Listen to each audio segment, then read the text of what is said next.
WordPress के dashboard को थोड़ा सा देखते हैं कि इसमें हमें कौन कौन सी इन्फॉर्मेशन जो है वो अवेलेबल होती है। सबसे पहले आप देखिए एक्सट्रीम लेफ्ट में वर्डप्रेस का लोगो लगा हुआ है, जिस पर आप क्लिक करेंगे तो वो आपको इसी डैशबोर्ड पर लेकर आएगा। ठीक है, वर्डप्रेस से जिस पे आपने क्लिक किया तो आपको उसने वर्डप्रेस की इन्फॉर्मेशन दे रहा है। ठीक है, इसमें वर्डप्रेस 6.1.1 वर्जन बता रहा है, व्हाट्स न्यू और क्रेडिट्स क्या हैं उस पर बताएगा। व्हाट्स न्यू में ये है कि वर्डप्रेस में क्या क्या नीचे न्यू अपडेट्स जो हैं हमें अवेलेबल है। क्रेडिट में बताएगा कौन कौन से कॉन्ट्रीब्यूटर्स हैं। WordPress was created by world wide team of passionate individuals. उसके बाद फ्रीडम्स में हम देखेंगे जी 4 फ्रीडम्स हैं इसके। To run program for any purpose, second freedom to study how the program works and change it to make it to do what you wish. ठीक है, अब ये वर्डप्रेस के फीचर्स बता रहा है। ठीक है, GPL लाइसेंस होता है इसका। ठीक है, जनरल पब्लिक लाइसेंस, इसलिए इसके तमाम जो फीचर्स हैं वो फ्री हैं। तो फर्स्ट फ्रीडम क्या है, प्रोग्राम को रन करें किसी भी पर्पज़ के लिए। प्रोग्राम को आप एडिट कर सकते हैं, रीडिस्ट्रीब्यूट कर सकते हैं और डिस्ट्रीब्यूट कॉपी और अपने मॉडिफाइड वर्जन की कॉपीज़ भी आप डिस्ट्रीब्यूट कर सकते हैं। ठीक हो गया। उसके बाद ये हमारी ई-कॉमर्स साइट आ रही है, जो हमने इसका डेटाबेस क्रिएट किया था उसके हिसाब से ये अपनी साइट का नेम कंसीडर कर लेते हैं। अगर हम इस पर क्लिक करेंगे, ओपन लेंगे न्यू टैब, तो ऑटोमेटिकली जो भी वर्डप्रेस जो बाय डिफ़ॉल्ट बनी हुई है या जो भी हमने बाय डिफ़ॉल्ट थीम सेलेक्ट किया होता है वो उसमें हम लोगों की वेबसाइट को कन्वर्ट कर देते हैं। उसके बाद हम इसको एडिट कर सकते हैं। ठीक है, उसके बाद हमारे पास आ रहा है जी ये, इसमें हम देखते हैं जी रिफ्रेश कितनी दफ़ा हो रहा है। ठीक है, उसके बाद हमारे पास आ रही है, ये एक्चुअली में अपडेट्स कर रहा होता है। ठीक है ना, करंट वर्जन हमारे पास 6.1.1 है। री इंस्टॉल करना है या हमने प्लगइन्स वगैरह को इंस्टॉल करने हैं तो हमें यहाँ पर नज़र आ रहे होते हैं किस किस की अपडेट्स पड़ी हैं।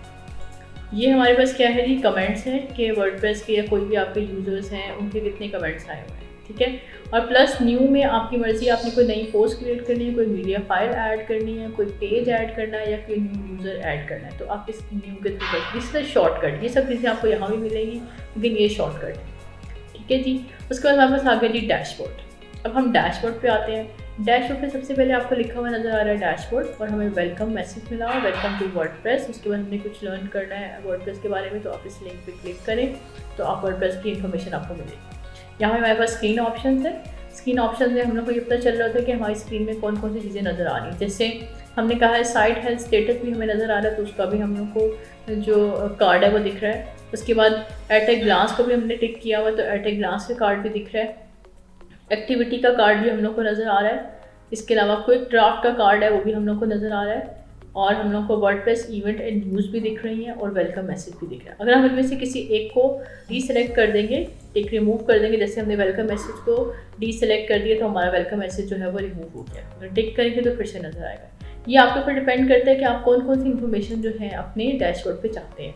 सपोज एट ए ग्लांस अगर आप रिमूव करते हैं तब आपको एट ए ग्लांस यहाँ पे डैशबोर्ड पे नज़र नहीं आएगा। तो स्क्रीन ऑप्शंस का ये फ़ायदा होता है कि आप अपने डैशबोर्ड को अपने अकॉर्डिंग सेट कर सकते हैं। आपने इसको टिक किया और हमने स्क्रीन बॉक्स को बंद कर दिया। और हेल्प, अगर आपको कोई वर्डप्रेस से रिलेटेड कुछ हेल्प चाहिए या कोई मैसेज या कोई कन्फ्यूजन आपको है तो आप हेल्प को क्लिक करके इसको यूज़ कर सकते हैं। उसके बाद author rich content with block pattern, तो नया पेज अगर ऐड करना है, उसके अलावा कस्टमाइज़ करना है या कोई स्टाइल ऐड करना है तो वो हम लोग जैसे पेज और पोस्ट क्रिएट करेंगे उसमें हम लोग स्टाइलिंग और कस्टमाइजेशन ऐड करेंगे। अब हमारे जितने भी कार्ड्स अवेलेबल हैं, सबसे पहले हमारे पास आता है ये डिफ़ॉल्ट कार्ड्स हैं। ठीक है, ये हर एक जैसे आप वर्डप्रेस इंस्टॉल करेंगे तो ये आपको नज़र आएंगे। साइट हेल्थ स्टेटस, कि आपने जो भी साइट बनाई हुई है उसकी क्या हेल्थ चल रही है। हेल्थ का मतलब है कितनी ट्रैफिक उस पर हिट कर रही है, कितनी ऑडियंस आपकी जो है आपकी वेबसाइट से अट्रैक्ट हो रही है, आपकी साइट पॉजिटिवली इम्पैक्ट कर रही है वो ऑडियंस पे या नेगेटिवली इम्पैक्ट कर रही है। तो वो सारा आपको साइट हेल्थ स्टेटस से बताता है। अभी तक हमारी कोई भी इन्फॉर्मेशन नहीं, क्योंकि हमने भी वेबसाइट नहीं बनाई। जब हम वेबसाइट बनाएंगे तो यहाँ पे इन्फॉर्मेशन गैदर होना शुरू हो जाएगी। उसके बाद हमारे साथ आता है at a glance. At a glance से वो बताता है कि आपकी साइट पे कितनी पोस्ट हैं, कितने पेजेस हैं आपकी साइट के और कितने कमेंट्स आए हैं। ठीक है, अभी तो हमने कुछ बनाया नहीं, तो बाय डिफ़ॉल्ट एक पोस्ट होती है और एक पेज और एक कमेंट ऐड हुआ होता है, तो इसलिए 1 1 और 1 दिखा है।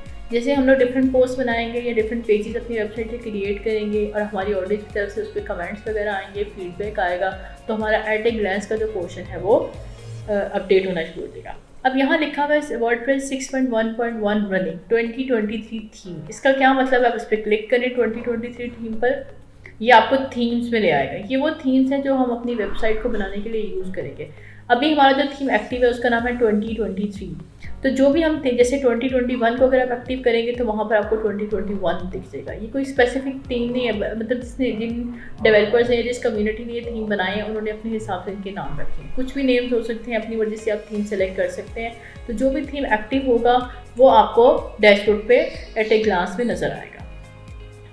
एक्टिविटी क्या है, रिसेंटली हमने क्या पब्लिश किया है। रिसेंटली हमारा भी हेलो वर्ल्ड का एक छोटा एक पेज पोस्ट हुआ होगा, बाय डिफ़ॉल्ट होता है। इसके बाद रिसेंट कमेंट्स क्या आए हैं, सारे कमेंट्स कितने हैं, आपके कितने हैं, पेंडिंग कितने हैं, अप्रूव्ड कितने हैं, स्पैम में कितने हैं, ट्रैश में कितने हैं, ये सब चीज़ें जो है हम लोग को ये एक्टिविटी की बात जो है बताती है।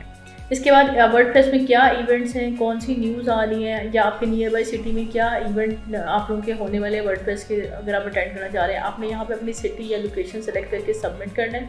तो जो भी इवेंट वर्डप्रेस से रिलेटेड होंगे वो आपको यहाँ नज़र आएंगे अगर आप अटेंड करने में इंटरेस्टेड हो। ठीक है, मीटअप्स हैं, वर्ड्स कैंप हैं, या न्यूज़ हैं, जो भी अपडेट होगी वर्डप्रेस की रिसेंट वो यहाँ पर आपको इस कार्ड में दिख जाएगी। ओके, अब हमारा जो नेक्स्ट कार्ड है वो है क्विक ड्राफ्ट। क्विक ड्राफ्ट जो है डायरेक्टली आपकी पोस्ट से रिलेटेड होता है। अगर आपको कोई या पोस्ट क्रिएट करने के दो तरीके हो सकते हैं। आप यहाँ पे पोस्ट पे जाएं, यहाँ पे आपको तमाम जो पोस्ट आपने रिसेंटली क्रिएट की होगी वो आपको नज़र आ जाएगी। अभी बाय डिफ़ॉल्ट हेलो वर्ल्ड की पोस्ट है तो वही दिख रही है। आप ऐड न्यू पे जाएँ तो पोस्ट क्रिएट हो जाएगी। अगर सडनली आपको कुछ याद आ गया है और आप डायरेक्टली इसको पोस्ट करना चाह रहे हैं, आप टाइटल में अपनी पोस्ट का टाइटल लिखें और जो भी उस पोस्ट के बारे में आप अपनी ऑडियंस को बताना चाह रहे हैं आप वो सारा अपने कंटेंट में लिखें और सेव ड्राफ्ट करें। जैसे आप सेव ड्राफ्ट करेंगे तो वो आपके पोस्ट के जो पेज हैं उसमें आपको लिस्ट में नज़र आएगा। तो ये सारी इन्फॉर्मेशन है आपकी डैशबोर्ड के। वर्डप्रेस के डैशबोर्ड में आपको कौन कौन सी इन्फॉर्मेशन है वो हमने सारा अभी देख लिया है। उसके बाद हमारे पास आ जाती है पोस्ट पे आपने क्लिक करना है। यहाँ पे आपके पास पोस्ट में ऑल भी नज़र आ रही है, पब्लिश कितनी की हुई है हमने और ट्रैश में कितनी डाली हुई वो हम लोग को सब नज़र आ रही है। ठीक है जी, हेलो वर्ल्ड की एक पोस्ट क्रिएट हुई है। अगर हम इस पर क्लिक करें तो देखते हैं कैसी पोस्ट है। ये सिंपल सी हेलो वर्ल्ड इसका टाइटल है और इसमें इन्होंने लिखा है welcome to WordPress, this is your first post. हम इसको एडिट और डिलीट कर सकते हैं। ठीक है, और कुछ भी अपनी राइटिंग चेंज कर सकते हैं, इसका कलर थीम चेंज कर सकते हैं। वो हम लोग देखेंगे किस तरह से हमने इसको एडजस्ट करना है। ठीक है जी, उसके बाद हमारे पास आ जाता है ऐड न्यू। अगर आपने इसके अलावा कोई नई पोस्ट क्रिएट करनी है तो आप ऐड न्यू पे जाएंगे। यहाँ पर अपना टाइटल सेलेक्ट करें। सपोज हम लिखते हैं जी ई कॉमर्स अपडेट। सपोज हमारे पास कोई अपडेट है तो हम वहाँ लिखना चाह रहे हैं, जैसे हमने सेल की कोई लगानी है, सेल 70% सपोज हमने लगा दी अपनी साइट पे। तो इस तरह की पोस्ट बना के आप पब्लिश कर सकते हैं। जैसे आप पब्लिश करेंगे, ठीक है, तो आपकी पोस्ट जो है वो वहाँ पर नज़र आएगी। ठीक है, हम इसको सर्च किए देखें, अब हमारे पास 2 पोस्ट नज़र आ रही है। इस तरीके से आप पोस्ट जो है वो क्रिएट कर सकते हैं। ऐड न्यू पे उनको कैटेगराइज कर सकते हैं, उनको टैग्स कैसे कैटेगराइज करना है, कैसे उसकी टैगिंग करनी है, हम लोग अभी देखेंगे जब हम लोग पोस्ट क्रिएट करेंगे अपनी वेबसाइट के लिए। फिर आगे हमारे पास नेक्स्ट ऑप्शन मीडिया की लाइब्रेरी होती है। हम देखते हैं जी मीडिया लाइब्रेरी में आप अपने इमेजेस, वीडियोज़, ये इस तरह की चीज़ें जो आपने लेटर ऑन अपनी वेबसाइट में यूज़ करनी है वो आप कर सकते हैं। अब ऐड न्यू में आप या तो आप सेलेक्ट करें अपनी फ़ाइल, जो भी आपके सिस्टम में कहीं कोई इमेजेस, सपोज ये वाले इमेजेस हमारे पड़े हुए हैं, हम इसको ओपन करते हैं, सेलेक्ट करते हैं, तो ये तमाम जितने भी इमेजेस आपको लग रहे हैं आप अपनी वेबसाइट में यूज़ करने हैं तो वो ऑटोमेटिकली आपकी मीडिया लाइब्रेरी में इंसर्ट होते रहते हैं। आप अपने सिस्टम से सिलेक्ट करें, क्रोम से आप डाउनलोड कर लें और अपनी जो है मीडिया लाइब्रेरी में सेव करते हैं। फिर आप जब वेबसाइट बनाएंगे तो उन वेबसाइट में जहाँ भी आपको ज़रूरत होगी आप ये तमाम इमेजेस को यूज़ कर सकते हैं। उसके बाद ये हमारे पास आ गया, आप न्यू लाइब्रेरी भी क्रिएट कर सकते हैं। सपोज ये सिंपल लाइब्रेरी है, अगर आपने एक अपनी लाइब्रेरी क्रिएट करनी है, जैसे कि अगर आपके जितने भी प्रोडक्ट्स हैं, सपोज इलेक्ट्रॉनिक्स से रिलेटेड हैं, उनकी आप अलग से लाइब्रेरी बनाना चाहते हैं, फूड से रिलेटेड हैं आप उनकी अलग से लाइब्रेरी बनाना चाहते हैं, या टूरिज्म से रिलेटेड है उनकी भी आप अलग से फाइल बनाना चाहते हैं, तो आप अपने हिसाब से ऐड न्यू पे जाकर न्यू लाइब्रेरी क्रिएट कर सकते हैं। उसके बाद हमारे पास आ गया जी पेजेस में हम ऑल पेजेस में जाते हैं। ये आपकी वेबसाइट के पेजेस होते हैं, जैसे अबाउट अस हो गया, कॉन्टैक्ट अस हो गया, आपके प्रोडक्ट का पेज होता है, ऐड टू कार्ट का पेज होता है। ये डिफरेंट पेजेस आपकी वेबसाइट में होते हैं। तो वो तमाम पेजेस जो हैं आप जो भी क्रिएट करेंगे थ्रू पेजेस करेंगे और वो आपकी वेबसाइट के साथ इंटीग्रेट होते जाएंगे। अभी हमारे पास बाय डिफ़ॉल्ट 2 पेजेस हैं। सैम्पल पेज है जिसमें हम देखते हैं कि क्या है। ये एक्चुअली जितनी भी सैम्पल पेजेस या पोस्ट है ये 2023 जो हमारा थीम एक्टिव हुआ है बाय डिफ़ॉल्ट उस पर बनी हुई है।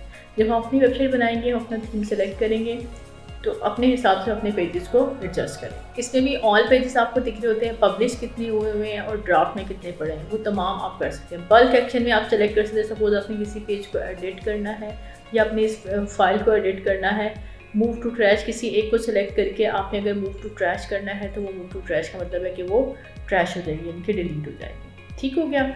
उसके बाद हमारे पास आगे जी कमेंट्स देख लेते हैं। अभी तो सिर्फ वर्डप्रेस कमेंट का एक कमेंट है, hi this is comment to get started with moderating, editing and deleting comment, please visit the comment screen in the dashboard. ठीक है, आपको डैशबोर्ड में जैसे वो कमेंट सिस्टम एक्टिविटी बार में वो तमाम कमेंट्स यहाँ सेव हो होते हैं कि आपकी वेबसाइट पे डिफरेंट कमेंट्स आपके यूज़र के किस तरह से आए हैं। ठीक है जी, अब हम आगे अपीयरेंस पे दो चीज़ें हैं, थीम्स और एडिटर। हम जाते हैं जी थीम्स पर। थीम्स हमारे जो बाय डिफ़ॉल्ट हैं वो पड़े हुए हैं जी 2023, 2021 और 2022। आप इन तीनों में से किसी थीम पे काम करना चाहते हैं तो आप इनमें से कोई एक एक्टिवेट कर लें, और अगर आप डिफरेंट थीम और सेलेक्ट करना चाहते हैं तो आप यहाँ प्लस पे क्लिक करेंगे तो आपको डिफरेंट थीम सेलेक्ट करने की ऑप्शन मिल जाएगी। ठीक है, आपने यहाँ सपोज अभी हमारा 2023 एक्टिवेट हुआ है तो बाय डिफ़ॉल्ट हमारा ये थीम है। ठीक हो गया। अब अगर हम इसको चेंज करना चाह रहे हैं तो हम 2021 को देखते हैं। पहले हम देखना चाहते हैं कैसा थीम है, लाइव प्रीव्यू कर लेते हैं। जैसे आप लाइव प्रीव्यू क्लिक करेंगे तो आपको थीम दिखाएगा किस तरह से है। इसकी हेडिंग है, ये हमने जो पोस्ट की है ये ऑटोमेटिकली हमारे पेज पर आ गई है। ये हमारे पेजेस हैं, इस तरह से इसका पीछे से ग्रीन कलर है बैकग्राउंड पे और ये हेडिंग्स हैं। तो ये पूरा थीम जो है हम लोगों ने देख लिया। अगर आपको यही थीम अच्छा लग रहा है तो आप ये यूज़ कर लें, और अगर आप ये वाला थीम देखें 2022 इसको हम देखते हैं। ठीक है, इसको प्रीव्यू करें जी। इसका ब्लैक बैकग्राउंड है, ये बर्ड की पिक्चर है, ये राइटिंग है। ये पिक्चर और ये राइटिंग आप चेंज कर सकते हैं। इट्स डिपेंड अपॉन यू कि आप अपनी वेबसाइट की क्या लुक चाहते हैं, उसके हिसाब से आपने अपना थीम जो है वो सिलेक्ट कर लेना है। ठीक है, जो भी आप थीम सेलेक्ट करना चाहते हैं आप उस पर एक्टिवेट का बटन प्रेस करें।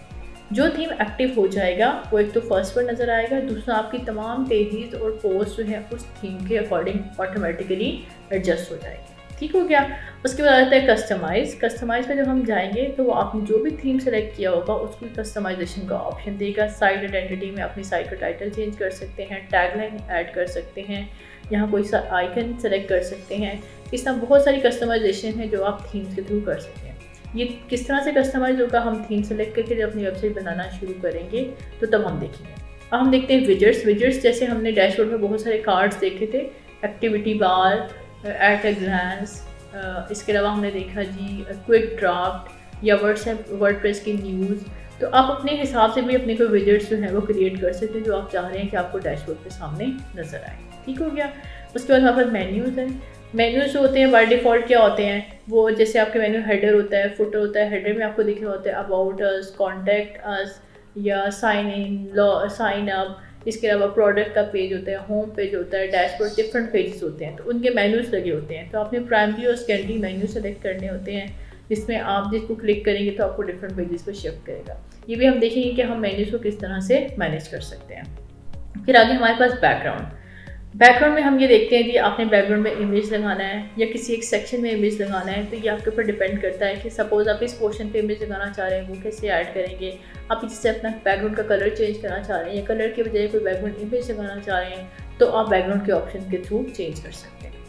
उसके बाद हमारे पास आ गया थीम फाइल एडिटर में ये होता है कि ये आपको कोड पे ले जाता है। अगर आपने कोई स्पेसिफिकली चेंज करना है, वैसे तो इसकी ज़रूरत नहीं पड़ती। आप कभी भी कोशिश करें कि आप कोड में मत आएँ क्योंकि बहुत सारे स्टूडेंट्स को शायद कोड की नॉलेज नहीं होगी। तो आप ड्रैग एंड ड्रॉप के थ्रू ईजीली कोड अपनी जो है वेबसाइट कंप्लीट कर सकते हैं। सपोज़ कोई बहुत ही एडवांस किस्म की वेबसाइट बनाने की कोशिश कर रहा है या उसको कोडिंग में ज़्यादा इंटरेस्ट है तो आप ये एडिटर के थ्रू अपना कोड एडजस्ट कर सकते हैं। फिर आगे थी हमारे पास प्लगइन्स जो है हमारी वेबसाइट का मेन पार्ट है। ये हमारी वेबसाइट को एडिशनल फीचर ऐड करते हैं। ठीक है, जैसे हम लोग भी जो अपनी साइट बनाएंगे ई-कॉमर्स की, उसमें हम डिफरेंट प्लगइन्स यूज़ करेंगे। फॉर्म वगैरह बनाने के लिए प्लगइन्स होते हैं, सिक्योरिटी के लिए प्लगइन्स होते हैं, होस्टिंग एंड डोमेन के लिए प्लगइन्स होते हैं।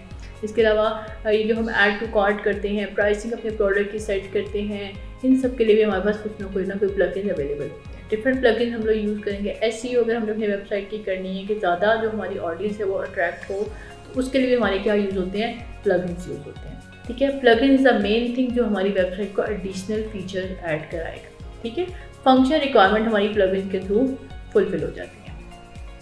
ठीक है जी, इसमें भी प्लगइन जो हमारे पहले से हैं वो एक किस्मत है। ये मिलियंस ऑफ यूजर्स को यूज़ करते हैं। ये best way in the world to protect your blog from spam से ये ऑटोमेटिकली प्रोटेक्ट करता रहता है। It keep your site protected while you sleep. इसका मतलब है कि आपको हर वक्त अपनी साइट का ध्यान नहीं रखना पड़ेगा। एक किस्मत का जो प्लगइन है वो ऑटोमेटिकली इंस्टॉल्ड होते हैं आपकी वेबसाइट को स्पैम से और जो अटैक्स होते हैं, वायरस अटैक्स, उनसे सेफ रखता है। ठीक है, उसके बाद आप प्लगइन ऐड न्यू भी कर सकते हैं और फाइल एडिटर में प्लगइन्स का भी बैकएंड पे कोड पड़ा होता है। अगर आप उसको एडिट करने में एक्सपर्ट हैं या इंटरेस्टेड हैं तो आप इसको चेंज कर सकते हैं। उसके बाद हमारे पास आगे जी यूज़र्स, ऑल यूज़र्स पे जाते हैं। अभी तक सिर्फ मैं ही यूज़र हूँ ज़ोफिया, तो आप यूज़र को एडिट कर सकते हैं, उसको व्यू कर सकते हैं। अब अगर हम व्यू पे जाएँ तो ये हमारा ऑथर का नेम आ रहा है और आएगा उसी थीम पर जो थीम हमने सेलेक्ट किया। तो यूज़र्स भी आप अपने हिसाब से चेंज कर सकते हैं। कौन सा रोल आपने उसको असाइन करना है वो भी आप चेंज कर सकते हैं। आपने एडमिनिस्ट्रेटर देना है या आपने उसको शॉप मैनेजर देना है या जो भी आप उसको देना चाहते हैं। एडिट पे अगर हम लोग जाते हैं तो ये देखें, पहले तो बैकग्राउंड कलर क्या रहेगा, एडमिन कलर स्कीम। इसके अलावा user first name, last name, display publicly क्या डिस्प्ले होना चाहिए, ईमेल एड्रेस क्या है, और कोई पासवर्ड अगर आप सेलेक्ट करना चाहते हैं तो आप पासवर्ड सेलेक्ट कर लें। ठीक हो गया, इससे आपका एक एडमिन का पैनल बन जाएगा। इसके बाद न्यू यूज़र आप ऐड करना चाह रहे हैं, आप न्यू यूज़र ऐड कर लें। उसको सब्सक्राइबर देना चाह रहे हैं, कंट्रीब्यूटर देना चाह रहे हैं, एज अ ऑथर देना चाह रहे हैं, एडिटर देना चाह रहे हैं, ये सब आपके ऊपर डिपेंड करता है। ठीक है, उसके बाद हमारे पास आगे जी टूल्स जो होते हैं कैटेगराइज होते हैं, कैटेगरीज एंड टैग्स, कन्वर्टर्स। ये टूल्स हम लोग यूज़ करते हैं अपनी स्क्रीन में यूज़ करने के लिए। जैसे सपोज़ हमारे पास इंपोर्ट में कौन कौन से टूल्स हैं देख लेते हैं। ब्लॉगर टूल अवेलेबल है, कैटेगराइज और टैग कन्वर्टर का अवेलेबल है, लाइव जर्नल का। हर एक टूल के सामने उसको कोई ना कोई यूजेज लिखा होगा जो हम यूज़ करेंगे। ठीक है, अपनी इंपोर्ट पोस्ट कमेंट है, user from the blogger blogs. हर एक टूल के डिफरेंट जो है फंक्शनैलिटी है। कन्वर्ट करेगा एग्जिस्टिंग कैटेगरी टैग को कैटेगरी सिलेक्टिवली में, इंपोर्ट पोस्ट करेगा, इसके बाद पोस्ट एंड कमेंट को इंपोर्ट करेगा। डिफरेंट जो हमारे टूल्स हैं उनके डिफरेंट टास्क हैं। आपको जो अपनी वेबसाइट से रिलेटेड जो है वो बेहतर लगेगा हम वो टूल यूज़ करेंगे। ठीक हो गया, उसके बाद साइट की हेल्थ, ये हमने पहले भी डिस्कस किया। परफॉर्मेंस क्या और ये क्रिटिकल इश्यूज़ किस टाइप के आ रहे हैं, इंप्रूवमेंट के लिए क्या रिकमेंडेशन है, वो भी हम लोग को वर्डप्रेस साथ साथ अपडेट करता रहता है। ठीक है जी, अब हम आगे दी सेटिंग्स पर। सेटिंग में जनरल सेटिंग में साइट टाइटल होता है, टैगलाइन क्या होनी चाहिए, मतलब आपकी साइट क्या प्रमोट करती है। जैसे हमने ई कॉमर्स लिखा तो हम लिखेंगे buy and sell the products या कुछ इस तरह की कैची लाइन जो हमारे यूजर्स को अट्रैक्ट करे। ठीक है, उसके बाद मेंबरशिप, एनीवन कैन रजिस्टर, ये आपके ऊपर डिपेंड करता है। New user default role, new अगर यूज़र बना रहे हैं तो उसका क्या रोल होगा डिफ़ॉल्ट। ठीक हो गया, उसके बाद आप जितनी भी चेंजेस हैं, वीक स्टार्ट्स ऑन मंडे, या डिपेंड करता है कि आपने संडे को ऑफ रखना है। वो जो अक्सर आपने वेबसाइट पे देखा होगा क्रोम में जब आप देख रहे होते हैं, सपोज मैं लिखती हूँ अमेज़ॉन, या हम लिख लेते हैं जी कुछ भी आप लिख रहे हैं। सपोज आप फोर्ट्रेस केयर हम लोग देखना चाह रहे हैं जी अभी ओपन है या नहीं। वो आ रहा था ना, ओपन हो रहा है आपका जो स्टोर है, स्पेसिफिक स्टोर ओपन है या क्लोज है, तो वो आप वीक स्टार्ट्स ऑन इस पर डिपेंड कर सकते हैं कि आपने संडे को ऑफ देना है या नहीं देना, इस तरह से। ठीक है, उसके बाद राइटिंग पर आ जाएं। राइटिंग डिफ़ॉल्ट पोस्ट जो है वो अनकैटेगराइज होगी। डिफ़ॉल्ट पोस्ट का फॉर्मेट जो है वो स्टैंडर्ड होगा कि सेंटर में, अगर हम चाह रहे हैं साइड पर आए या चैट की फॉर्म में आए या गैलरी में आए, जिस जगह भी हम चाह रहे हैं वहाँ पर कोड्स की फॉर्म में आए, तो उसके हिसाब से अपनी जो पोस्ट है उसका स्टाइल चेंज कर सकते हैं। ठीक है, मेल्स का सर्वर कहाँ पर मेल जानी चाहिए, लॉगिन का नेम क्या है, उसका पासवर्ड, ये सब चीज़ें हम लोग अपनी जब वेबसाइट बनाएंगे उस पर यूज़ करेंगे। ठीक है, उसके बाद रीडिंग पर आ जाते हैं हम। रीडिंग में वो जो लेटेस्ट पोस्ट आ रही होती है, स्टैटिक पेज है, उसके बाद कितनी पोस्ट हैं आपकी, और फीड्स और रीसेंट वाली कितनी नज़र आनी, मतलब जो आपकी रीसेंट पोस्ट है उसमें कितनी कौन सी पोस्ट नज़र आनी चाहिए और कितनी 10 नज़र आनी चाहिए या 8 नज़र आनी चाहिए, 2 नज़र आनी चाहिए या एक, रिसेंटली कौन सी पोस्ट आपने अपलोड की है, वो सब आपको इन्फॉर्मेशन यहाँ से मिलती है। इसके बाद हमारे पास डिस्कशन आ जाती है, डिफ़ॉल्ट पोस्ट सेटिंग। ठीक है, attempt to notify any blog link to, मतलब हम कोई भी ब्लॉग अगर आपकी साइट के साथ कनेक्ट होने की कोशिश कर रहे हैं, या किस टाइप की नोटिफिकेशन आपने अलाउ करनी है और किस टाइप की नोटिफिकेशन आपको नहीं चाहिए। कमेंट जो भी आ रहा है वो उसका नाम आना चाहिए, ऑटोमेटिकली क्लोज कमेंट और पोस्ट, ये भी आपको डिसाइड कर सकते हैं कितने दिन के बाद आपका जो कमेंट है वो रिमूव हो जाए, 14 डेज़ या 20 डेज़, जो आपके ऊपर डिपेंड करता है। ठीक है, इसके अलावा आपने किस किस को अपनी वेबसाइट पर अलाउ करना है। एनी वन पोस्ट कमेंट, कोई भी कमेंट पोस्ट कर सकता है। Comment is held for moderation. ठीक है, ये सब वो क्वालिटीज़ हैं जो ये आपके ऊपर डिपेंड करता है कि आपने अपनी वेबसाइट को किस तरह एक्सेसिबल बनाना है टू द ऑडियंस। ठीक है, उसके बाद हमारे पास आगे थी मीडिया में आपने देखना है कि थंबनेल साइज़ अगर है तो उसकी कितनी विड्थ और हाइट है, मीडियम साइज़ है तो उसकी कितनी है, ये भी आप चेंज कर सकते हैं आप। और जब आप इमेज सेलेक्ट करेंगे तो उसमें कैटेगरी जाएंगी, थंबनेल है, मीडियम है या लार्ज है। अब ये आपके ऊपर डिपेंड करता है कि आप मीडियम और लार्ज को किस विड्थ और हाइट में रखना चाहते हैं और थंबनेल का आप क्या साइज़ रखना चाहते हैं। ठीक है जी। उसके बाद आ गया हमारे पास परमालिंक्स। परमालिंक्स क्या होता है? WordPress offer you the ability to create a custom URL आप बना सकते हैं for your permalinks and archives. Custom URL structure क्या करता है? आपके एस्थेटिक्स को इम्प्रूव करता है, आपकी यूजेबिलिटी को इम्प्रूव करता है और फॉरवर्ड कंपैटिबिलिटी को भी इम्प्रूव करता है। ठीक है जी। परमालिंक्स प्लेन http/localhost वर्डप्रेस, ठीक है, डे एंड नेम। सपोज आपने क्या किया, लोकल होस्ट के अंदर डेट और वो डाल दी, सैम्पल पोस्ट आपने डाल दिया है, ठीक है। मंथ और नेम भी आप कर सकते हैं, न्यूमेरिक कर सकते हैं, पोस्ट का नेम कर सकते हैं, कस्टम स्ट्रक्चर अपनी तरीके से। अगर आप अपनी जो वेबसाइट का लिंक है या अपनी एक स्पेसिफिक पोस्ट है उसको कोई लिंक देना चाह रहे हैं, आप चाह रहे हैं उस लिंक पे, उस पोस्ट पे क्लिक करें तो वो स्पेसिफिक एक लिंक ओपन हो जाए, तो अपने पेजेस को, अपने टैग्स को, अपने इमेजेस को, किसी भी स्पेसिफिक पार्ट को अगर आप कोई एक सेपरेट लिंक देना चाह रहे हैं, एक सेपरेट आप चाह रहे हैं उस पर क्लिक करें तो वो न्यू टैब पे ओपन हो जाए, तो हम उसके परमालिंक्स बना लेते हैं।